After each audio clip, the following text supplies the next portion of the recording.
एक गांव में मोहन नाम का एक बहुत ही गरीब किसान रहता था। वह बहुत ही नेक और ईमानदार था। वह बिल्कुल भी लालची नहीं था। वह अपनी ईमानदारी के लिए पूरे गांव में मशहूर था। उसके पास एक बहुत छोटा सा खेत था। उस छोटे से खेत में ही वो खेती करता था। वह जैसे तैसे अपने खेत में काम करता और मजदूरी करके अपना घर चला रहा था। एक दिन भयंकर गर्मी पड़ रही थी, फिर भी वो मोहन रोजाना की तरह ही खेत में काम कर रहा था। उसे बहुत पसीना हो रहा था, फिर भी वो हल चला रहा था। जब मोहन खेत की जुताई कर रहा था, तभी हल के नीचे से एक बक्सा निकला। मोहन को कुछ समझ में नहीं आ रहा था। उसने बक्सा को उठाया और खेत के बाहर मेज पर रख दिया। थोड़ी देर बाद दोपहर में जब खाना खाने आया तो उसने देखा कि बक्से में बहुत सारे रोटियां थी। उस किसान को बहुत आश्चर्य हुआ। किसान ने सोचा कि ये तो जादुई बक्सा है। उसने जो भी सामान डाला वो कोई गुना हो जाता था। शाम को जब किसान घर आया तो बक्से को अपने साथ ले आया।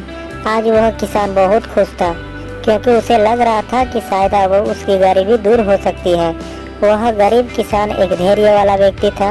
वह लालची भी नहीं था। वह कभी भी उस बक्से से जरूरत से ज्यादा सामान नहीं लेता था। कुछ दिन बाद उस बक्से के बारे में गांव के जमींदार को पता चला। वह जमींदार एक लालची व्यक्ति था।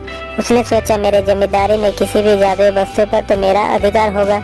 जमींदार के कहने पर उसके आदमी उस किसान को पकड़ कर ले आए। उस जमींदार ने किसान को धमकाया और कहा कि तुम्हारा खेत मेरी जमींदारी का हिस्सा है, इसलिए उस बक्से पर मेरा अधिकार बनता है। जमींदार की बात सुनकर किसान डरते हुए बोला, मालिक भले ही जमींदारी आपकी है, लेकिन उस खेत पर खेती मैं करता हूँ, तो बक्से पर मेरा अधिकार है। जमींदार समझने लगा कि यह किसान ऐसे नहीं मानेगा। उसने किसान को धमकाया और उसके घर से बक्सा छीन लिया। किसान बेचारा रोता रह गया। बक्सा लेकर जमींदार खुश हो गया। जमींदार ने बक्से से बहुत सारी वस्तुएं हासिल कर ली और मजे कर रहा था। थोड़े दिन बाद कुछ लोगों ने जादुई बक्से के बारे में मंत्री जी को बता दिया। पहले बार तो मंत्री जी ने ध्यान नहीं दिया, लेकिन वापस कुछ दिनों बाद उन्होंने अपने एक आदमी को भेजकर बक्से की सच्चाई के बारे में पता करवाया। जब उस मंत्री के आदमी को बक्से की सच्चाई पता लगा, तब उसने मंत्री को जाकर बताया। मंत्री जी ने तुरंत जमींदार को बुलाया और कहा, तुम्हारे पास जो बक्सा है वह तुरंत मुझे दे दो। जमींदार ने मंत्री जी से हाथ जोड़कर निवेदन किया कि कृपया बक्सा मेरे पास ही रहने दीजिए, उस पर मेरा अधिकार है। लेकिन मंत्री जी ने एक नहीं मानी और कहा कि यदि तुम मुझे नहीं दोगे तो मैं तुम्हारी जमींदारी समाप्त करवा दूंगा। जमींदार ने डरकर बक्सा सौंप दिया। उस बक्से को प्राप्त करने के बाद मंत्री और भी मस्त हो गया। अब तो विरोधियों को मंत्री की शिकायत करने का एक और अच्छा मौका मिल गया।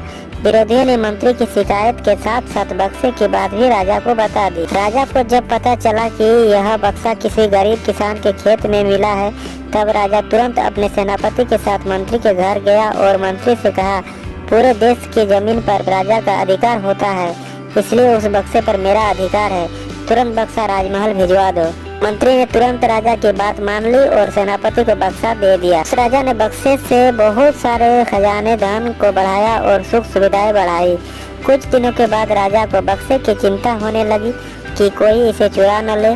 राजा उस बक्से को हमेशा अपने साथ रखने लगा। एक दिन राजा ने सोचा, इस बक्से में ऐसा क्या है, आखिर इसका रहस्य पता किया जाए। उस बक्से का रहस्य जानने के लिए राजा उस बक्से में बैठ गया। बाहर निकला तो उसके जैसा अनेक राजा बाहर आ गए। लोग नहीं पहचान पा रहे थे कि असली राजा कौन है। सभी राजा राज करने के लिए आपस में लड़ने लगे। यह बात किसान को पता चला तो वह बहुत दुखी हुआ। उसने स्वयं को कोसा और विचार किया कि अगर मैं उस बक्से को जमीन में गाड़ कर रख देता तो बहुत अच्छा होता।